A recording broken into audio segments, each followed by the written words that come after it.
Good afternoon students, I am Shomajit sir.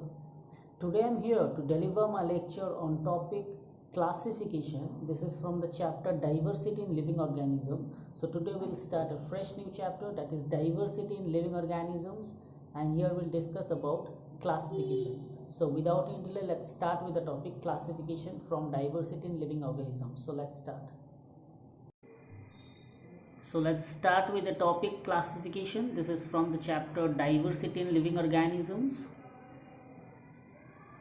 So first we'll study what is the need for classification of living organism. Why living organisms has to be classified. So first we'll see that how or why, alright, there is a need for classification of living beings. So let's start. So living organisms have evolved on earth over millions of years. There is a vast variety of living organisms. So living organisms show a wide range of variation.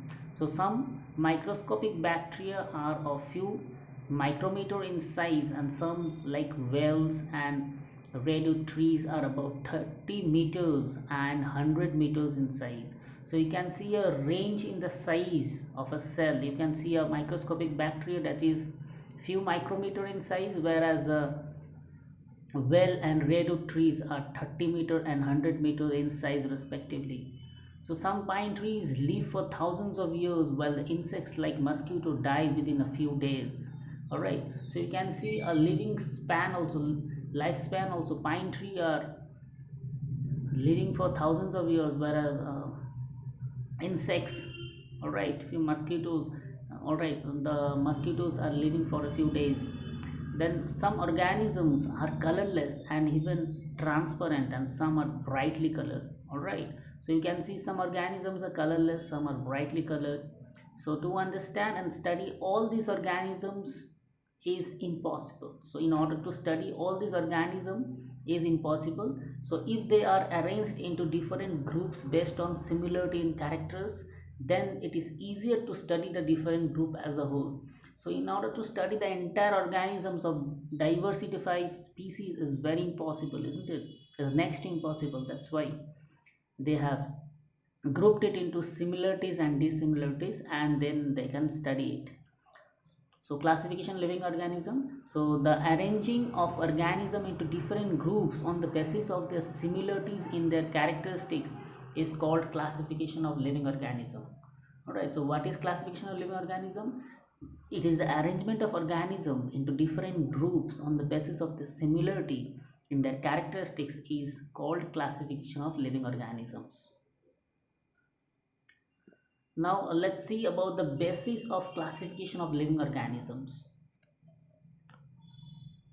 So the main characteristics which are considered for classification of living organisms into different groups are: number one, whether they are made up of prokaryotes or eukaryote. First one, they will see whether they are prokaryotic cells or eukaryotic cells. Second one, they will see whether the cells occur singly or they are grouped together and lived as an individual group. Okay, so first one, they'll see whether this prokaryotic, whether this eukaryotic. Second one, they will see whether they live singly or live grouped. Third one, they will see whether they produce their own food by photosynthesis or they get their food from outside. That means whether they are photosynthesis, that means whether they are autotrophic or heterotrophic. Alright, they are photosynthetic, that means they can prepare their own food. So those who can prepare their own food are called autotrophs. Example, plants are there. Okay, so next, on the basis of the organism which can produce their own food like plants, what is the level of organisms in their body? Alright, so of the animals, what is the level of organism in the body, whether the spatial organs or the functions. So these are the different characteristic features that they'll judge on. Okay, so the characteristics used for classification of plants will be different from characteristics used in the classification of animals. So you have to understand the classification of plants and the classification of animals will be totally different, because plants make their own food and animals get their food from outside, because plants are autotrophic. Alright, so plants are autotrophic, they can prepare their own food by the process of photosynthesis, whereas animals are not autotrophic, they are heterotrophic and they obtain food from outside. Now next subtopic is classification and evolution. So the present day complex living organisms have evolved from earlier simple forms due to the changes in their body design over millions of years. All right, so there is a complexity rise as it get evolved. So previously there was simple organism, later on it had converted into multi or complex organism.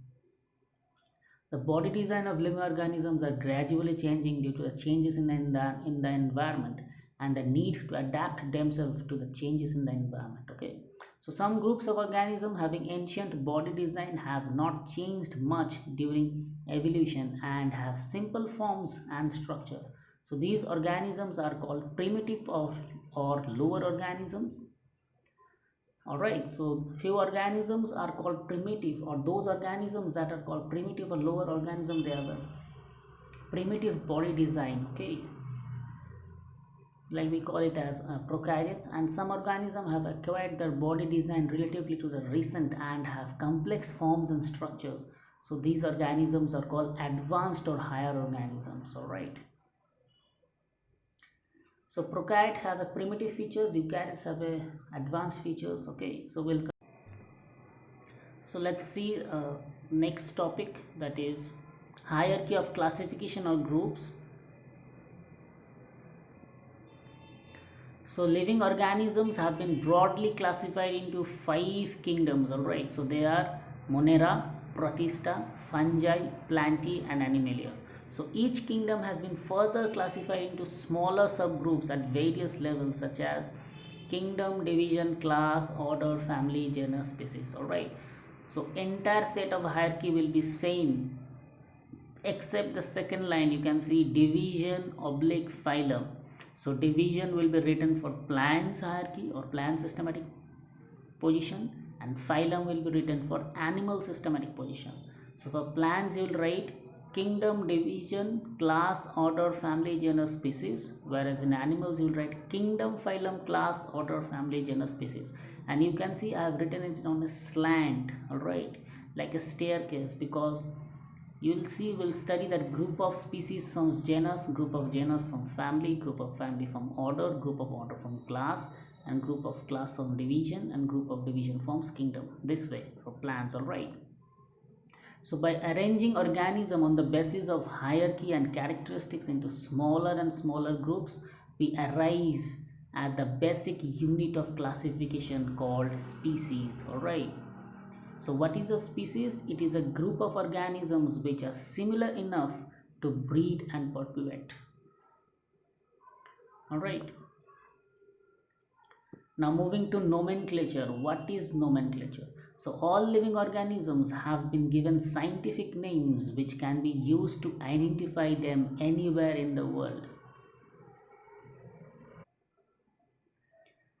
So the system of scientific naming organism, all right, the system of scientific naming, all right, again I repeat, the system of scientific naming organism is called binomial nomenclature. All right, it's called binomial nomenclature. So bi means two. Okay, so binomial nomenclature consists of two parts. All right, so first part is the name of genus or generic name, and the second part is the name of species or specific epithet. All right, so these are the points that you have to memorize. So what is binomial nomenclature? Two names will be there. So in the binomial nomenclature, the first part is the genus name or generic name, and the second part is the species name or specific epithet. Second point is the first letter of the word of genus should be in capital letter, and all should be followed by lowercase or small letter. All right, so entire genus, from entire alphabet of genus and species, all will be small except the first alphabet or first letter of genus will be in caps. The scientific name should be underlined separately if handwritten, and if typed it should be typed in italics format. All right, so the system of scientific naming or nomenclature we use today was introduced by Carolus Linnaeus. So who introduced this binomial nomenclature? It is introduced by Carolus Linnaeus. So example, you can see I have written one scientific name. The scientific name of human being is Homo sapiens. All right, you can see entire thing a small letter or lowercase except the H. H is capital letter. So I have said the first letter or the first alphabet of genus will be in caps, rest all will be small, and it is little bit slanting, you can say. So it is a italics format, that's why I have not underlined. But when you are writing it in a hand, you have to underline separately. So Homo is the generic name and species is the name of species. So Homo is a generic name or genus name, and Sapiens is the specific name or specific epithet. All right, so Sapiens is the species name or specific epithet. Now you can see the systematic position of animals. One I have given: kingdom, phylum, subphylum, class, order, family, genus, species. So you can also have, as we go to higher classes, you will study under kingdom, you'll find subkingdom, under phylum, you'll find subphylum, under class, you'll find subclass. All right, then family, then subfamily, then genus, then subfamily, then species. So we are finding a general one, that is kingdom, phylum, subphylum, class, order, family, genus, species. So we are taking Homo sapiens as example. You can see Homo sapiens means we human beings. So it falls under kingdom Animalia, phylum Chordata, subphylum Vertebrata, class Mammalia, order Primates, family Hominidae, genus Homo, and species is Sapiens. So this is a systematic position of animal. One I have taken for human beings. One example I have taken. Next, this is the systematic position in plants. One example I have taken, that is Solanum tuberosum. So here, since this is plants, it's here division. See, kingdom, division, class, order, family, genus, species. So kingdom is Plantae, division is Angiospermae, class is Dicotyledonea, order Polynomials, family Solanaceae, genus Solanum, species tuberosum. Alright, so you can see two systematic positions I have given. In case of animal, it's written phylum. In case of plants, it's written division.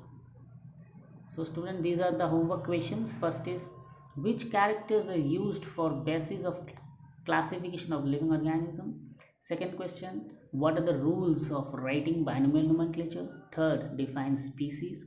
Fourth, write the hierarchy of classification of plants and animal with one examples of each. So thank you student, this was all about the entire video lecture. Here I have discussed about the topic classification from the chapter diversity in living organism. Hope you have understood the video lecture. So stay at home, stay safe. I am Shomujit sir signing off for today, and again we'll meet in the next class. Thank you students.